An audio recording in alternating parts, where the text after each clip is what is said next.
Some games, especially single-player titles, are so immersive and addictive that you just can't bring yourself to hit quit the first time you jump in. It's happened to me more than a few times now. So today, I am talking about those games that kept me up all night. I've put together a list of titles that easily fit the bill, whether it's because of the deep mechanics, the gameplay loop, the grind to level up a character, or just getting lost in the story. El Paso, elsewhere.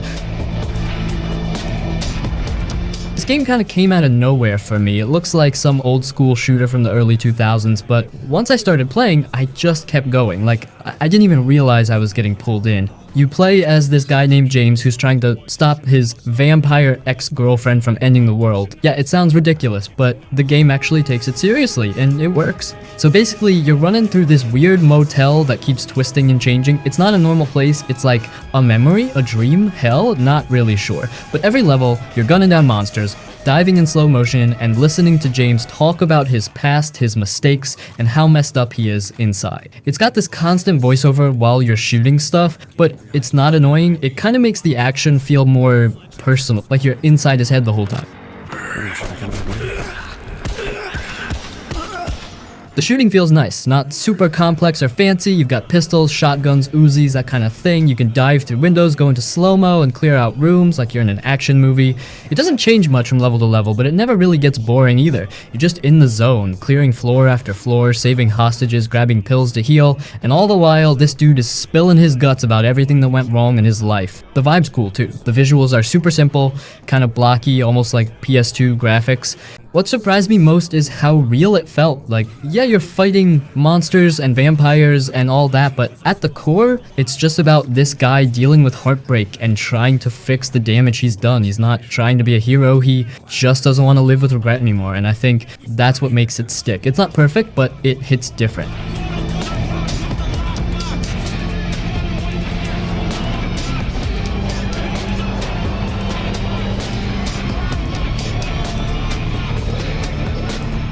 Sifu. Sifu is a game that doesn't just test your skills, it demands mastery. It's a punishing yet incredibly rewarding martial arts action game that makes you feel like a kung fu movie star, but only if you're willing to put in the work to get there. You play as a young martial artist on a quest for revenge against a group of assassins who killed your family. The story is straightforward, but it's told with enough style and emotional weight to keep you hooked. Plus, the environments and boss fights bring a ton of personality, making each encounter feel meaningful. What sets Sifu apart is its combat system. It's brutal, precise, and all about timing. You'll block, dodge, parry, and strike with a flow that feels incredibly satisfying when you get it right. Every punch, kick, and counter lands with weight, and the game encourages you to stay calm and calculated. Button mashing won't save you here. The big twist is the aging mechanic. Every time you die, you get older, which makes you stronger but less resilient. It's a genius system that adds tension to every fight. You'll start a run thinking, I can take a few hits, but by the time you hit your 50s, every mistake feels like a huge deal. And the stakes keep rising, and the aging mechanic forces you to constantly improve or face starting over. Visually, Sifu is stunning. The art style is bold and minimalist with vibrant colors and dynamic lighting that make every level pop. Each area feels distinct, from neon-lit nightclubs to serene temples, and the game's use of cinematic camera angles during fights makes every moment feel like it's straight out of a martial arts film. The soundtrack is another highlight, mixing traditional Chinese instruments with modern beats to create a vibe that's both intense and atmospheric. It's the perfect backdrop for the relentless action. Now, it's worth noting Sifu is not an easy game. It's designed to challenge you, and the difficulty can feel overwhelming at times, especially in the early hours when you're still figuring out the combat. But the game's loop of learning, improving, and trying again is what makes it so addictive. If there's a downside, it's that the steep difficulty might not be for everyone. It's the kind of game that rewards patience and practice, but if you're not into that, it could feel more frustrating than fun. Sifu isn't just a game, it's a test of skill and perseverance. It's stylish, intense, and deeply satisfying once you get the hang of it. If you've ever wanted to feel like a martial arts master and don't mind a challenge, this is the game for you. Just be ready to take a few hits along the way, both in the game and to your pride.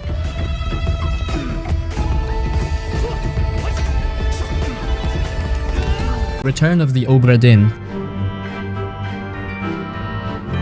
So here's the deal. You're an insurance investigator in the 1800s, and this big-ass ship, the Obra Dinn, drifts back into port with no one alive on board. Everyone's either missing or dead. Your job? Figure out who all these people were, how they died, and, if possible, why. That's it. No magic powers, no action scenes, just you, a notebook, a ship map, and this weird pocket watch that shows you the exact moment someone died. Sounds simple, but nah. This thing is a full-blown logic puzzle from hell, in the best way. Each death scenes you unlock freezes a moment in time, like a 3D photo. People are mid-scream, falling, getting stabbed, shot, crushed, eaten by a kraken. Yeah, it gets real. You move through that frozen moment and study everything. Accents, uniforms, tattoos, positions, relationships, and slowly, piece by piece, you connect the dots. Like, okay, this guy was standing here and he called that guy brother, and that dude has a Russian accent, so maybe... There's no random guessing either. The game knows if you're just fumbling. It only locks in your answers when you get 3 of them exactly right, which pushes you to be damn sure before committing. And when those clicks happen, when you suddenly realize who someone is based on one tiny clue you missed before, it feels so good. Like, proper detective level satisfying.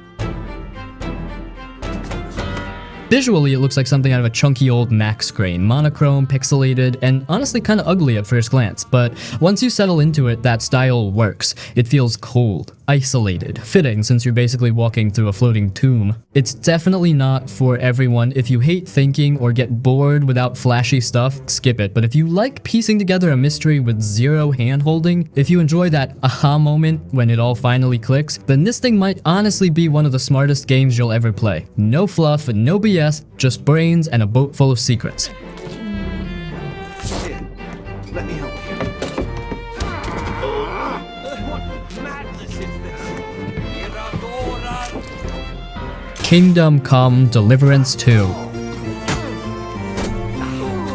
If you played the first game, you already know what you're getting into. No magic, no over-the-top fantasy, just pure medieval chaos. And this sequel, it's bigger, better, and somehow even more immersive. The world feels insanely real. Towns are livelier, forests are thicker, and NPCs don't just stand around waiting for you. They actually exist. They wake up, go to work, eat, drink, and react if you're running around like a lunatic.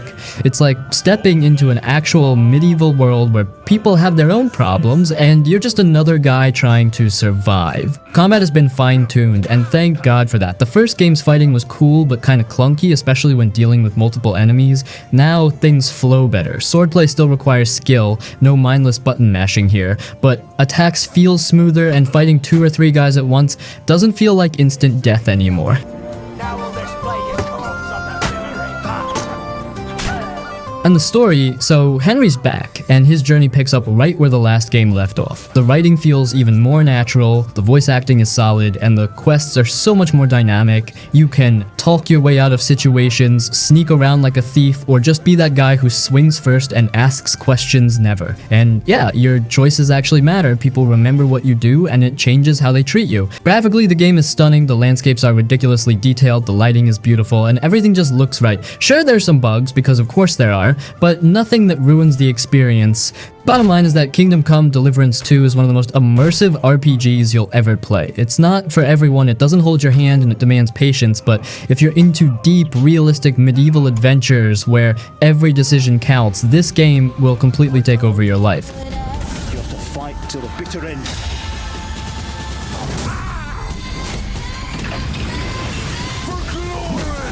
Baldur's Gate 3. Frightening man, but you have something he doesn't. Okay, real talk. Baldur's Gate 3 is, it's like someone took a giant Dungeons & Dragons session, gave it $1 billion budget, and said, go crazy. And oh boy, it goes crazy. You've got drama, you've got chaos, you've got mind flayers shoving space worms in your eyeball 5 minutes into the game. The basic setup is this. You're infected with a parasite that should have turned you into a monster by now, but instead you start developing powers. Weird, creepy powers, so now you're trying to find a cure, stop yourself from becoming a tentacle-faced freak, and also figure out why you're not dead yet. It's a mess.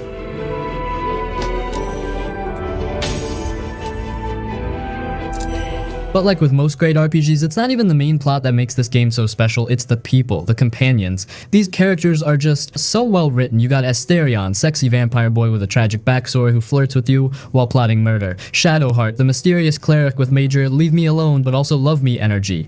Gale's out here eating magical items like snacks. Bazel's threatening to kill everyone 24/7, and somehow you care about all of them, even when they're being absolute gremlins. The game is all about choice, not just do you save the town or not. I mean, like, every tiny thing can branch out. Who you sleep with, who you trust, who you backstab. You can literally beat the game as a total villain if you want, or you can play the perfect little hero and still have things go horribly wrong. And that's kind of the beauty of it.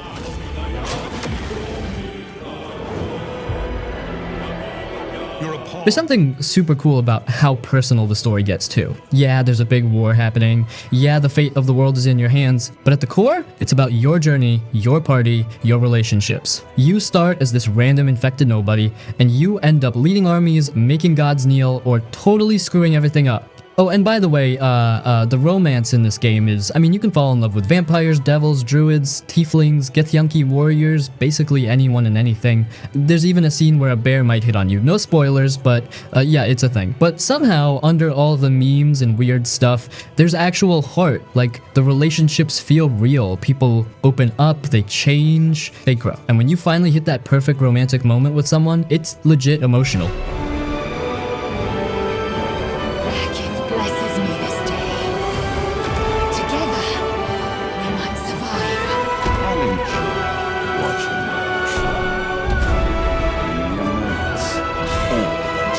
Final Fantasy XVI.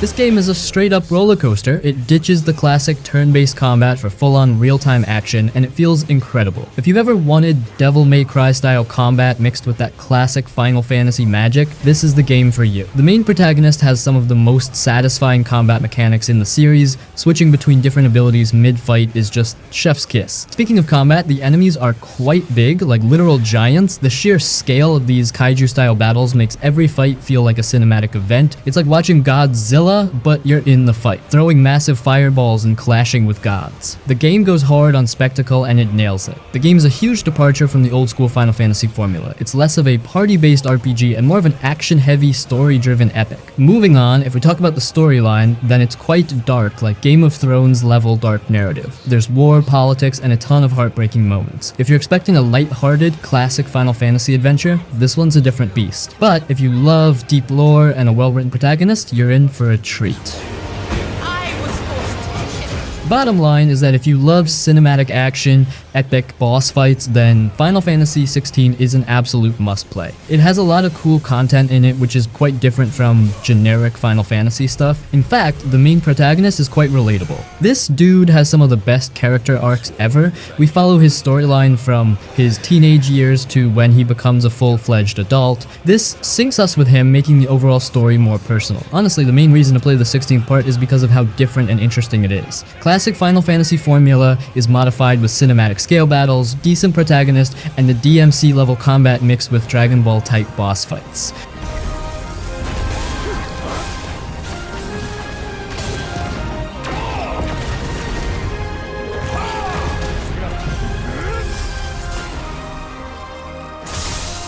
Nioh 2 is one of the deepest and most brutal Souls-like games not made by From Software, and it does not mess around. This game takes the hard combat style you expect and mixes it with fast movement, skill-based fighting, and a crazy amount of freedom. You play as a half-human, half-demon warrior in a dark version of feudal Japan, filled with war, blood, and monsters pulled straight from Japanese folklore. What really sets Nioh 2 apart is the combat. It is much faster than Dark Souls, and way more technical. You aren't just swinging a sword and rolling away, you are managing stamina, switching fighting stances mid-combat, timing key pulses to recover energy, and reading enemy patterns every second. High stance hits hard but drains stamina fast. Low stance is quick and safe, and mid stance sits right in the middle. Once this clicks, the combat feels insanely rewarding.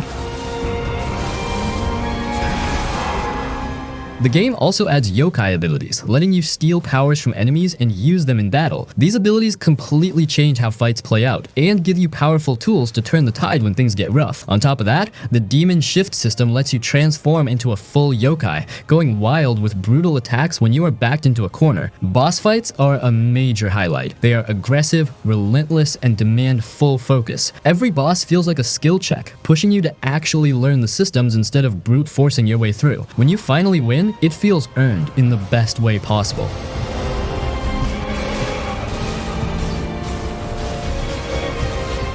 Nioh 2 also leans heavily into loot and build variety. You are constantly finding new weapons, armor sets, and bonuses that let you shape your character exactly how you want. You can go all in on magic, ninjutsu, heavy weapons, fast blades, or mix everything together. The build depth here is insane compared to most Souls-likes. It is not the most friendly game for beginners, and it doesn't care if you struggle at first, but if you stick with it, Nioh 2 becomes one of the most satisfying action RPGs out there. It's tough, stylish, and packed with depth, making it a true Souls-like masterpiece that stands proudly on its own.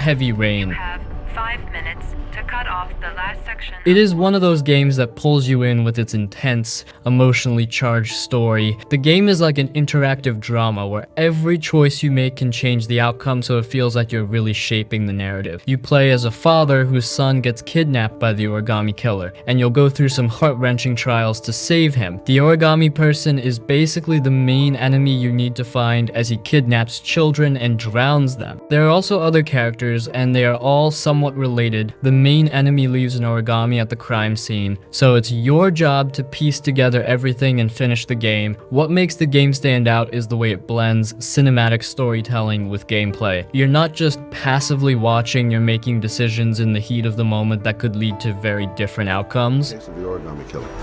I'm Madison Page. I'm a journalist. The tension is real because characters can die and their deaths are permanent, so there's a constant sense of urgency. It's literally a genre-specific game and definitely not for everyone. If you are in a mood for some different kind of story experience, then you're in the right place. The game does a fantastic job of building suspense and making you feel the weight of every choice. It's dark and emotionally draining in the best way. By the end, you're left with a story that feels personal, like it was your journey, your choices that led to the final outcome. Also, I'm sure you're gonna love the visuals. It's certainly not your usual jam, but it'd be a nice change of pace and to play something different. Truly an underrated game that still has its charm. Are you the killer, Ethan? The killer is walking around free as we speak.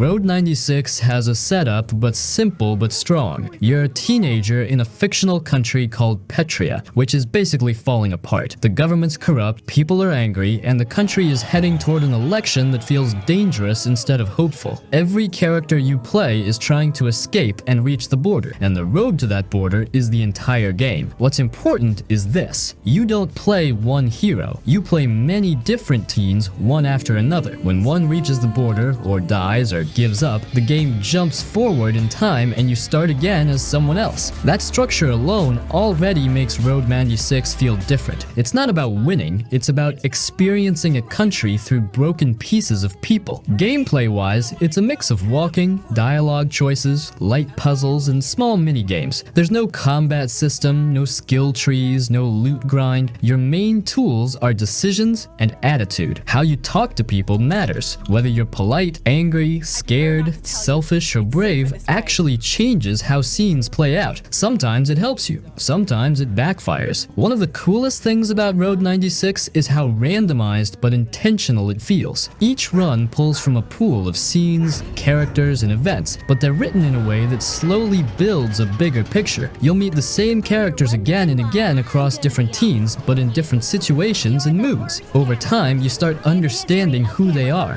what they want, and how messed up the system around them really is. To be armed and very dangerous. If you see them, please call the police immediately. We're laughing stocks. The characters are honestly the heart of the game. You've got truck drivers, rebels, weird conspiracy people, government supporters, and kids who just want to survive one more night. Some of them are funny. some annoying, some sad, some straight up dangerous. None of them feel perfect, and that's the point. The writing feels messy in a human way, not polished like a movie script. The political side of the game is always there, but it doesn't lecture you. You see propaganda posters, you hear arguments on the radio, you watch people disagree with each other in real time. The game lets you lean into rebellion, support the system, or stay neutral, and none of those paths are clean or heroic. It reflects how real political tension actually feels when you're young and powerless. Mechanically, Road 96 also does something smart by tying progress to the country, not the character. Skills like persuasion, hacking, or stamina carry across runs. That makes each teen feel fragile, but the overall journey feel meaningful. You're learning, adapting, and slowly understanding how to survive longer on the road.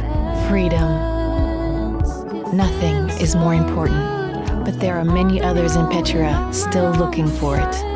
The music deserves its own mention. It's one of the reasons people remember this game. The soundtrack mixes road trip vibes, synth, indie, and moody tracks that perfectly fit the feeling of being alone at night with nowhere to go. A lot of scenes hit harder simply because of the music playing underneath them. Visually, the game doesn't aim for realism. It's stylized, slightly exaggerated, almost dreamlike at times. That works in its favor because Road 96 isn't trying to be a documentary. It's a feeling. Long roads, empty gas stations, cheap motels, police checkpoints, and quiet moments staring out into nothing. This game came out during a time when a lot of indie devs were experimenting with procedural storytelling, and Road 96 is one of the better examples of that idea done right. It's not perfectly balanced, and some scenes definitely hit harder than others. Some dialogue can feel on the nose. Some runs feel stronger than others, but that unevenness almost adds to the experience. Not every journey is supposed to feel the same. Road 96 isn't a power fantasy. You don't save the world. You don't fix the system. You just try to get through it. And somehow, that makes it more honest than a lot of bigger games that pretend choice always leads to victory. It's the kind of game you finish, think about for a bit, and then realize it stuck with you more than you expected. Not because it shocked you, but because it felt real in a quiet, uncomfortable way.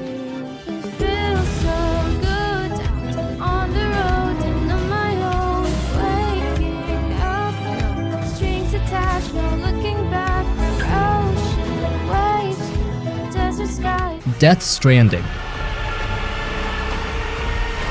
When I first started playing it, I was bored. Like, genuinely bored. I mean, here's a game where you play as Norman Reedus walking across a post-apocalyptic landscape delivering packages. That's it. No explosions, no epic battles, just walking. And not even fun walking, like balance your cargo so you don't trip over a rock walking. I thought, Hideo Kojima? What are you doing? I put it down after a few hours, convinced it was the most pretentious, overhyped game I'd ever played. But then, something weird happened. I couldn't stop thinking about it. The world, the atmosphere, the sheer weirdness of it all kept pulling me back. So I gave it another shot. And this time, I didn't just play it, I let it sink in. And you know what? Death Stranding is a meditation on connection, isolation, and the human condition. And by the end, it completely won me over. Let's start with the gameplay. At its core, Death Stranding is a delivery simulator. You're Sam Porter Bridges, and your job is to reconnect a fractured America by delivering supplies to isolated settlements. Sounds simple, right? But it's not. Every delivery is a journey. You have to plan your route, manage your cargo, and navigate treacherous terrain. And the terrain? Oh man, the terrain. It's not just a backdrop. It's the main antagonist. Mountains, rivers, rocky cliffs, and even rain that ages everything it touches. You'll need ladders, ropes, and even vehicles to get where you're going. And if you mess up, you'll fall, lose your cargo, and have to start over. It's frustrating at first, but once you get into the rhythm, it becomes oddly satisfying. There's something deeply rewarding about successfully completing a difficult delivery.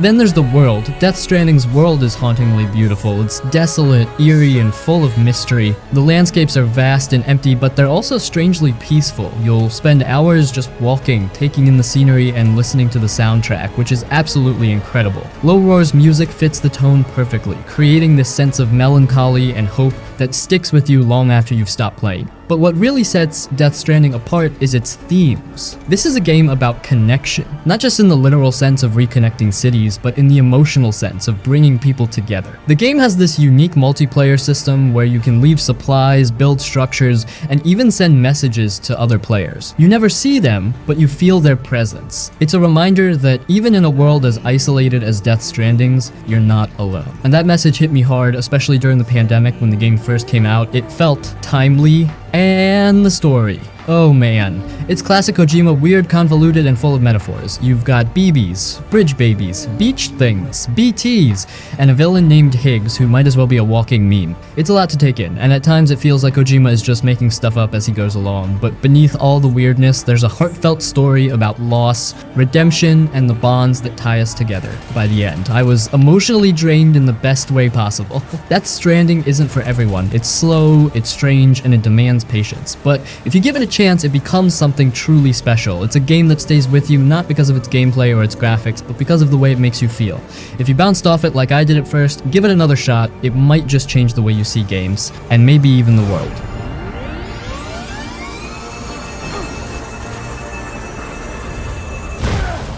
Metal Gear Solid 5: The Phantom Pain. This game is something else. It is quite literally the best playing stealth game ever made, and I don't think anything has even come close to dethroning it since it came out. The story is kind of a mess. It feels unfinished. It's got that classic Kojima weirdness, where you're not sure if he's a genius or just high on something potent. But the actual act of playing this video game is pure euphoria. It is the gold standard. Most stealth games, you know, they kind of hold your hand, or they force you into this very rigid box where you have to sit there crouching behind a waist-high wall for 10 minutes waiting for a guard to walk in a circle like a robot with a lobotomy. But here, the stealth it's fluid. It is unbelievably responsive. You control Venom Snake and he moves exactly how you want him to move. You can dive, you can roll, you can crawl on your back and aim between your legs. It feels like you are actually a legendary soldier and not just some guy fighting the controls. The Fox engine is a marvel, and it is a tragedy that Konami is just letting it rot in a dungeon somewhere.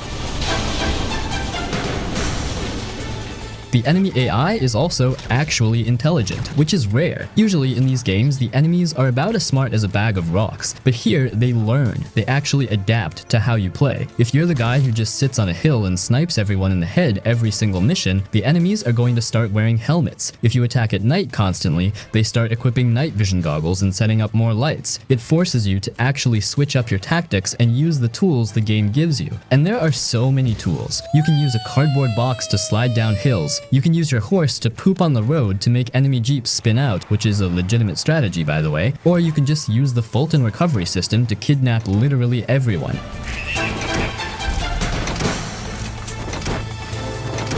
That is the most addicting loop I have ever experienced. You just run around attaching balloons to soldiers, sheep, tanks, shipping containers, and watching them fly into the sky while the guy screams. It turns the game into this weird Pokemon collect-a-thon, where you're trying to find the soldier with the best stats to kidnap him and force him to work for you at your base. It is goofy, sure, but it feeds into the gameplay loop perfectly. And even when you mess up, the game doesn't punish you by making you reload immediately. You have that reflex mode where time slows down for a second, giving you a chance to pop the guy before he alerts the whole base. It makes you feel cool, it keeps the flow going, and it stops it from becoming a frustrating trial and error fest. It really is a sandbox in the truest sense of the word. You can approach any outpost from any angle with any loadout and the game just says, go for it. You want to go in with a rocket launcher and blow everything up? Fine. You want to use a water pistol to short circuit the electronics and sneak past everyone like a ghost? You can do that too. It respects your time, it respects your intelligence, and it is just genuinely fun to play every single second you are in it. It is a masterpiece of mechanics. This is the peak.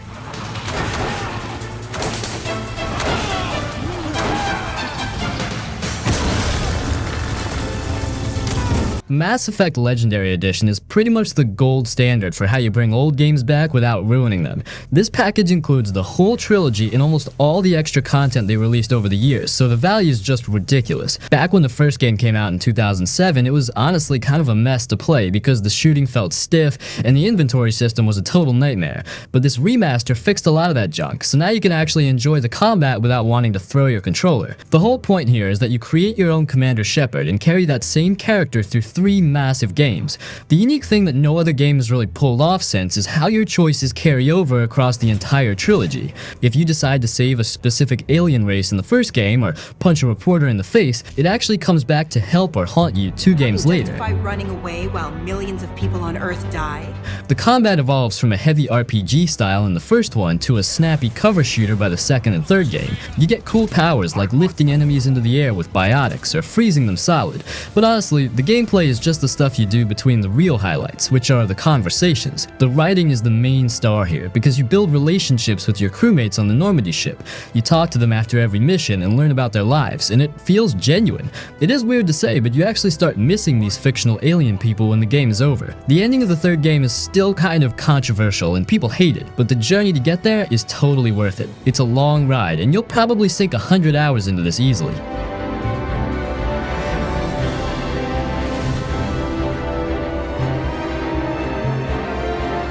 Hi-Fi Rush. This one's a bit of a surprise, honestly. A rhythm action game from Tango Gameworks, the studio behind The Evil Within and Ghostwire Tokyo. It just seemed out of character, like really out of character. I remember seeing the initial trailers and thinking, what is this? It looked colorful, it looked fun, it looked uncharacteristic. And honestly, I was skeptical. I'm not the biggest rhythm game fan, and I just wasn't sure if Tango Gameworks could pull it off. It felt like a weird departure from their usual style. I filed it away in the maybe someday section of my brain, fully expecting to forget about it. Then the reviews started pouring in, and they were glowing. Everyone was raving about Hi-Fi Rush. They were calling it stylish, fun, addictive, and surprisingly innovative. And I thought, maybe I was wrong. So I decided to give it a shot, and boy am I glad I did. Hi-Fi Rush it's a delight. It's a burst of pure joy. It's a game that's just so much fun to play. The rhythm action gameplay is incredibly satisfying. The music is fantastic. The visuals are vibrant and stylish. And the story, while not groundbreaking, is charming and engaging. It's a game that just makes you smile. It's infectious. It's the kind of game that you can't help but tap your foot to while you're playing.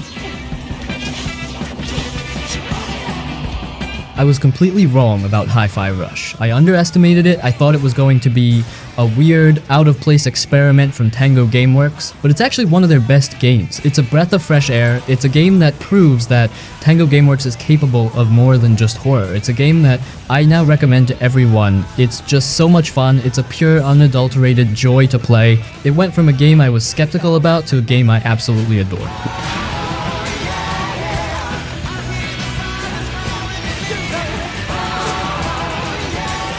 This game is honestly one of the hardest and most unique experiences you will ever have on a PC because it takes the zero to hero idea and makes it painfully realistic. Most games treat you like the main character who is destined to save the world, but Kenshi makes it very clear that you are just another random person trying not to die. The world is this huge open mix of a desert and a sci-fi wasteland with samurai swords and robots, and almost everything wants to kill you. When you start, you have absolutely nothing in your inventory and you are usually hungry right away. You have no weapons, and even if you found a rusty pipe to hit someone with, you do not know how to use it yet. You swing slow and you miss a lot. You will see a group of bandits walking towards you and your only option is to run as fast as you can. If they catch you, they do not just kill you and reload your save. They beat you unconscious, steal your food, and leave you bleeding in the sand. Then you have to hope you wake up before a wild dog comes by to eat you. It gets even crazier because you can actually lose your arms or legs in this game. If a wolf bites your arm off during a fight, it is gone forever. You have to crawl to a town and try to buy a robotic arm to replace it, but robotic arms are super expensive and you have zero money. This forces you to do whatever you can to make cash. You might have to sneak into a shop at night to steal bread, or lure bandits into the town guards so the guards kill them and you can loot the bodies. It feels incredibly desperate.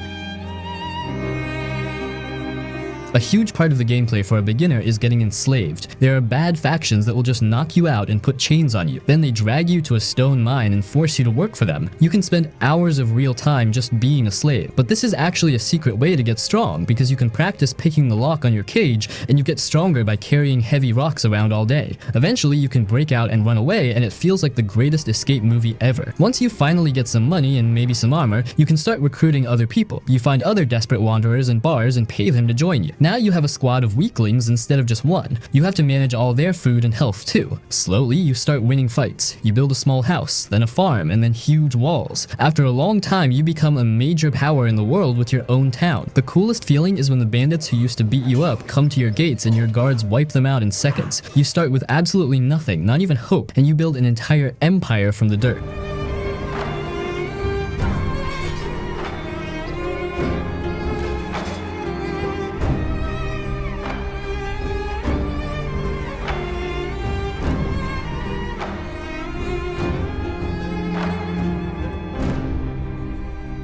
Prey 2017.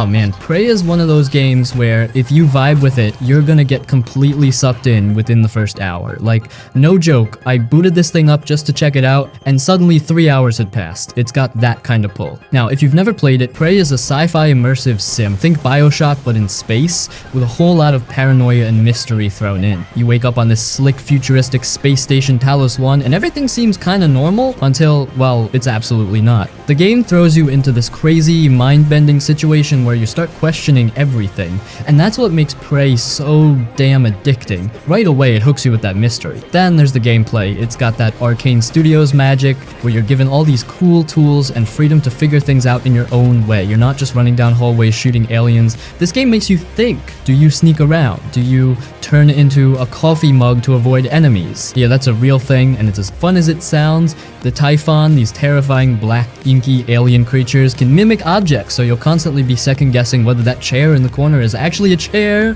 or if it's about to lunge at your face.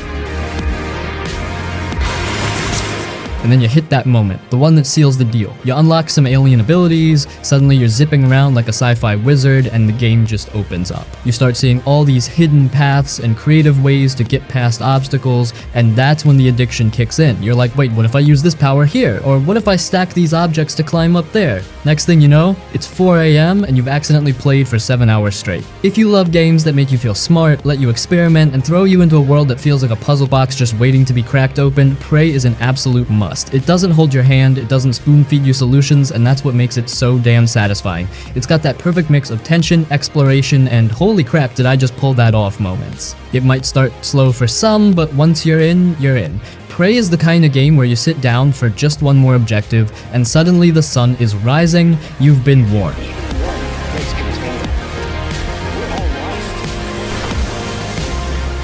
Detroit Become Human.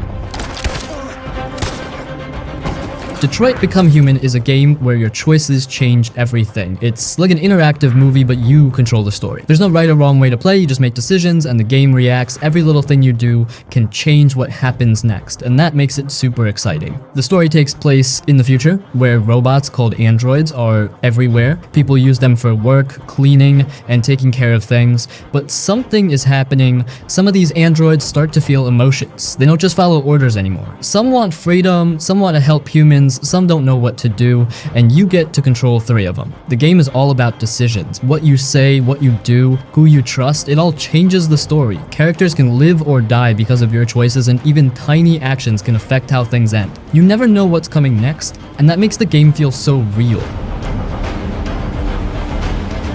The world looks amazing with characters that feel alive, their faces, their voices, their emotions. It's like watching a movie, but you're the one in control. And because there are so many different choices, you can play it again and again and always get a new story. If you love games with deep stories, emotional moments, and big decisions, Detroit Become Human is something you don't want to miss. It makes you think, it makes you feel, and once you start playing, you won't want to stop. From Cyberlight Stories.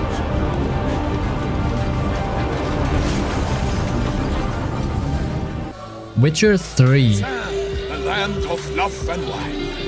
This is the open world RPG that changed the game for a lot of people. It's huge, yeah, but it's not just big for the sake of it. Every area feels like it matters. Every quest feels like it was written by an actual human, not just thrown in. And the world, it's dark, detailed, and full of life, even if a lot of that life wants to kill you. But you play as Geralt of Rivia, a monster hunter for hire, kinda like a medieval bounty hunter with magic. He's not a chosen one or some fresh-faced hero. He's grumpy, experienced, and honestly just trying to get paid and find the girl he sees as his daughter. What makes Geralt cool is that he already knows the world. You're not building a character from scratch, you're stepping into the boots of someone who's been around, and that makes the writing feel way more natural. The world is split into a few giant areas: Velen, Novigrad, Skellige, and more, and they're packed. Forests, cities, villages, swamps, mountains, islands, you name it. You're constantly running into weird stuff off the path. One minute you're hunting a werewolf, the next you're helping a ghost get closure, or dealing with some dude who made a deal with a demon and now regrets it. And the crazy part, even the smallest side quests are well written. They're not just fetch quests. Most of them have twists or emotional beats that hit harder than you'd expect. Combat's solid, not perfect. You've got swords, signs, which are like little spells, bombs, oils, potions, and you'll need to prep before fights. Like, if you're going after a vampire, you better read about it and bring the right tools. It's not just hack and slash. It rewards planning. And the choices? Yeah, they matter. Not in a flashy good versus evil kind of way, but in a more realistic sense. You might make a decision thinking it's the right one and later find out you screwed someone over without meaning to. The game doesn't hold your hand. It trusts you to deal with the mess. That's what makes the world feel real. So yeah, The Witcher 3 is that rare game where everything just clicks. Story, world, characters, quests, it all works together. It's the kind of game you think about even after you finish it, not just because of what happened, but because of how you played it. And for open world RPGs, that's the gold standard.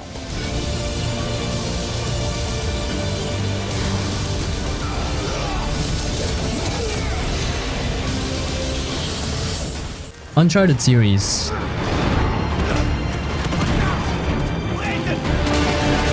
At the center of it all is Nathan Drake, treasure hunter, smartass, and all-around lovable rogue. He's not just a gun-toting action hero, he's got real charm, and you actually get to see him grow across the games. In the early games, he's cocky and always chasing the next big score, but by the time you hit Uncharted 4, you see this dude wrestle with his past, question who he's become, and try to walk away from the life that keeps pulling him back in. And the story is told across 4 main games, plus Lost Legacy, and each one feels like its own self-contained movie. You're going from jungle ruins to snowy mountains, lost cities, deep sea wrecks, war zones, all shot with clean camera work and perfectly timed cutscenes. The transitions between gameplay and cinematics are so smooth you barely notice when the control shifts back to you. It just flows so well.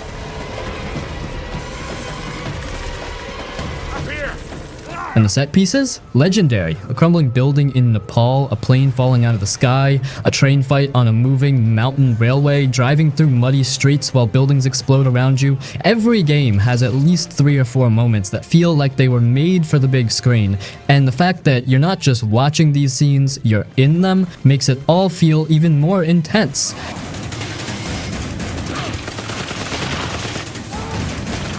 Uncharted 4 especially takes things to another level. It slows down a bit, shows you Nate's home life, his relationship with Elena, and his long-lost brother Sam showing up out of nowhere. It's more mature, more personal, and the visuals, honestly, they still hold up like a movie today. The final chapter of the series is packed with big set pieces, sure, but also a whole lot of emotion and quiet storytelling. It closes Nate's story in a way that feels satisfying and earned, like the end of a great film trilogy.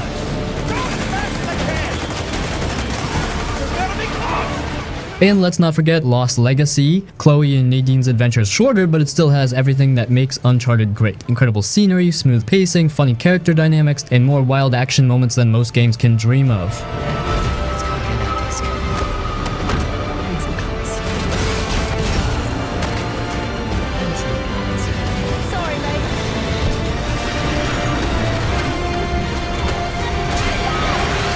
Red Dead Redemption 2.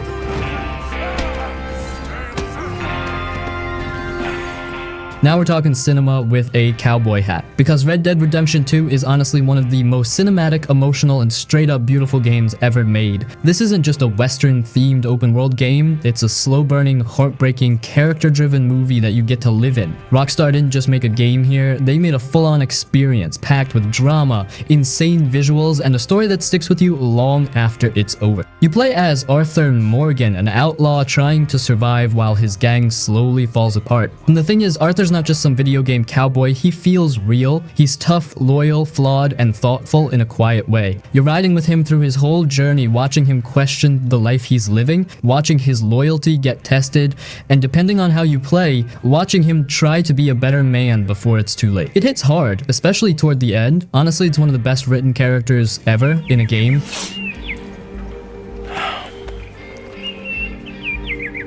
The story takes its time, and that's on purpose. It's all about building relationships, tension, and emotional weight. You spend hours with the gang, not just on missions, but around the camp, talking, playing cards, listening to people argue, or tell stories by the fire.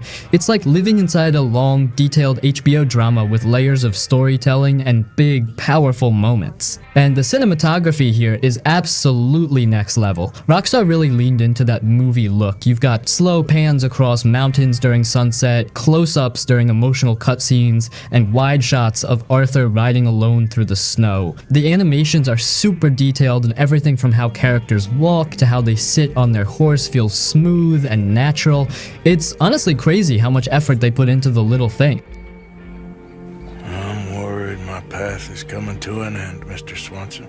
Even the missions feel like scenes out of a movie. Robbing a train at night in the rain, breaking someone out of jail, riding through gunfire while the music swells. The game knows how to make moments feel big without needing a cutscene every time, and when it does cut to a proper scene, the acting and writing carry it just like a film. And even outside the main story, the world itself feels alive. You can walk into a saloon and get into a bar fight, or run into a stranger in the woods who needs help, or watch the sunset from your horse while birds fly overhead.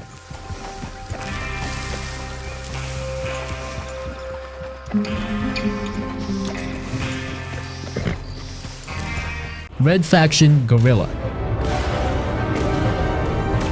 Oh man, Red Faction Guerrilla. Now, this is one of those games where you go, wait, this came out in 2009? Because even today, over 15 years later, a lot of games still can't match what this game pulled off with its destruction system. Let's just start with the obvious. The physics-based destruction in this game is still unmatched. Not just blow up a wall destruction, we're talking full buildings, bridges, towers, and bases that collapse in real time, piece by piece, depending on where and how you hit them. You could take a sledgehammer to the bottom of a building and literally watch it crumble, or strap explosives to support beams and bring down a whole enemy outpost. And it's not just for looks, it changes how you play. You could create your own entrances, ambush routes, or escape paths by making holes in the world. Almost no games today give you that level of freedom and creativity in combat. But it's not just a tech demo, the actual gameplay was really fun too. You play as Alec Mason, a dude who joins the resistance on Mars to fight against a brutal military force called the EDF. It's a classic underdog story, and the game throws you into this wide open version of Mars where you complete missions, raid bases, and take down enemy strongholds however you want. The game gives you tools, rocket launchers, remote charges, giant mechs, and just lets you go nuts.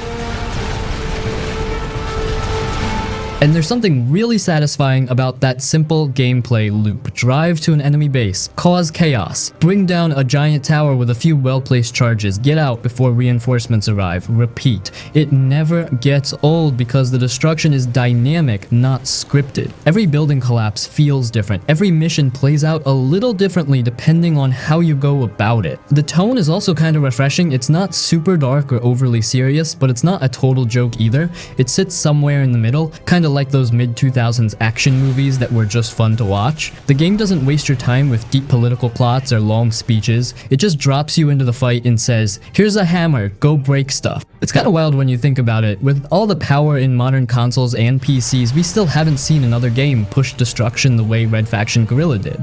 Some games fake it with scripted collapses or only destroy a few objects, but nothing gives you that pure freedom to tear down the world like this game did.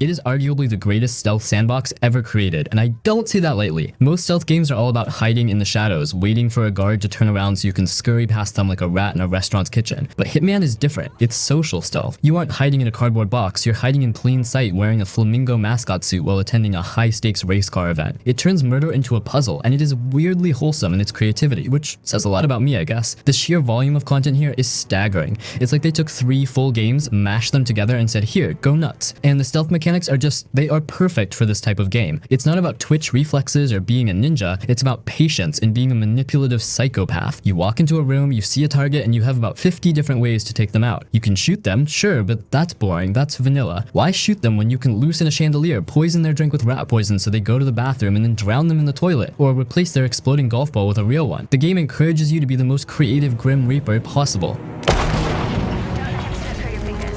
No games, no cat and mouse, just getting And the disguises system is the bread and butter here. You knock a guy out, steal his clothes, and suddenly you are the chef, you are the security guard. But the game is smart about it. It has these enforcers, specific NPCs who can see through your disguise because, yeah, the head chef probably knows who his sous chef is and realizes it's not the 6'2" bald white guy with a barcode on the back of his head. It creates this constant tension where you're walking through a crowd, trying to act normal, sweating bullets because one guy with a white dot over his head is looking at you a little too closely. It's thrilling. It makes you feel like a spy in a way no other game really captures. The levels themselves are absolute masterpieces of design. I'm not exaggerating when I say these are some of the best maps in gaming history. Places like Sapienza or Paris are dense. They are lived in. There are hundreds of NPCs all doing their own thing, having conversations, living their lives, completely unaware that you're about to drop a moose statue on someone's head. The clockwork nature of the AI is hilarious but essential. You learn their patterns. You know that at 12:05 p.m. the target drinks his water. At 12:10 he yells at his assistant.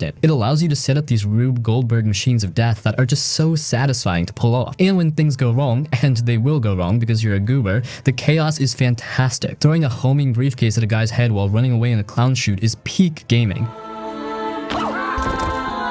Then you have Freelancer mode, which takes all of this and turns it into a roguelike. It strips away the save scumming. You can't just save before a kill and reload if you mess up. If you die, you lose your year, you lose your money. It raises the stakes to an uncomfortable level. It forces you to improvise, to use tools you normally wouldn't touch, and it makes every successful extraction feel like you just pulled off the heist of the century. It breathes infinite life into a game that was already massive. It is just an endless playground of assassination. If you like stealth, if you like puzzles, or if you just like slapstick comedy involving deadly weapons, this is the grand salami. It is exceptional.